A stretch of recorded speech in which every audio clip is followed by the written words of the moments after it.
तब Michael jail को अच्छी तरह ऑब्जर्व करता है। तभी उसका ध्यान वहां के सीवर लाइन की तरफ जाता है। माइकल गटर के पास जाकर इधर उधर देखने के बाद बिना किसी को पता चले एक मैगजीन बुक को गटर के अंदर गिरा देता है। फिर उसके बाद दिखाया जाता है कि माइकल सुक्रे से लिंकन नाम के कैदी के बारे में पूछताछ करने लगा। तब सुक्रे बताता है कि उसे जेल में सबसे अलग ही रखा जाता है। उसे किसी से मिलने नहीं दिया जाता, ना ही वो किसी से मिलता है, क्योंकि उसने वाइस प्रेसिडेंट के भाई को जान से मारा है और 1 महीने के अंदर उसे फांसी दे दी जाएगी। अब माइकल किसी तरह लिंकन से मिलने का सोच रहा था। तब सुक्रे बताता है कि लिंकन अपने सेल से तभी बाहर निकलता है जब जेल में कोई काम होता है और उसे हमेशा निगरानी में रखा जाता है। सुक्रे बताता है कि जेल में काम करवाने का जिम्मा जॉन अब्रूजी नाम के कैदी के पास है। आगे सुक्रे माइकल से पूछता है कि वह लिंकन से मिलने के लिए इतना एक्साइटेड क्यों है। तब माइकल सुक्रे को बताता है कि लिंकन उसका भाई है। यह सुनकर सुक्रे भी सोच में पड़ जाता है। अब कहानी पास्ट में जाती है और हम देखते हैं लिंकन जब जेल में था तब माइकल उससे मिलने आता है। तब लिंकन माइकल को बताता है कि उसने किसी को नहीं मारा, लेकिन माइकल को पता था कि सारे सबूत लिंकन के खिलाफ है। लेकिन लिंकन को इससे कोई फर्क नहीं पड़ता। वह भले ही हमेशा से गलत कामों में रहा, लेकिन उसने कभी अपने भाई माइकल से झूठ नहीं बोला। लिंकन माइकल की कसम खाकर कहता है कि उसने किसी को नहीं मारा।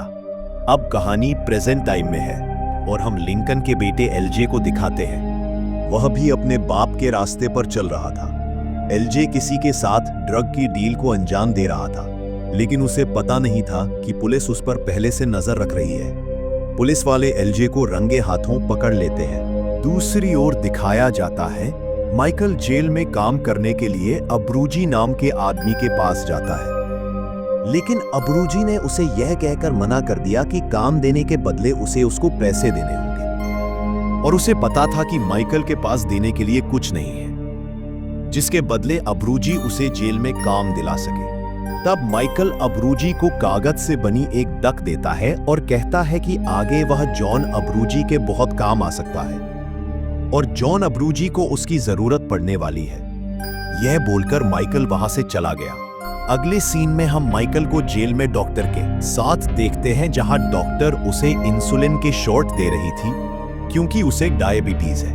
तब उनकी बातों से हमें पता चलता है कि डॉक्टर वहां पे गवर्नर की बेटी है, लेकिन वह अपने पिता को कुछ खास पसंद नहीं करती। इसके बाद जब कुछ काम के लिए रूम से बाहर जाती है, तब माइकल कागज के डक को उस रूम में बने सीवर में डाल देता है और हम देखते हैं कि वह डक पानी से बहते हुए वहीं पहुंच गया जहां माइकल ने गटर में मैगजीन डाली थी। माइकल ये चेक कर रहा था ये सीवर लाइन कहां जा रही है, मतलब माइकल सीवर लाइन के सारे रास्ते पता कर रहा था। कहानी में आगे हम वॉशिंगटन डीसी शहर को देखते हैं, जहां सीक्रेट सर्विस की एजेंट की बिल्डिंग है। उस ऑफिस में हम 2 एजेंट को देखते हैं जिनके नाम डैनी और पॉल है।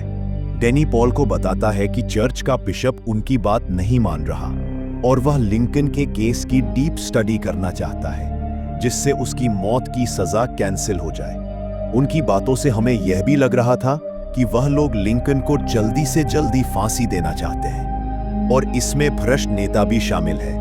उधर लिंकन जब जेल के चर्च में प्रे कर रहा था, तभी वहां माइकल लिंकन से पहली बार मिलता है। अपने भाई को जेल में देखकर लिंकन चौंक गया।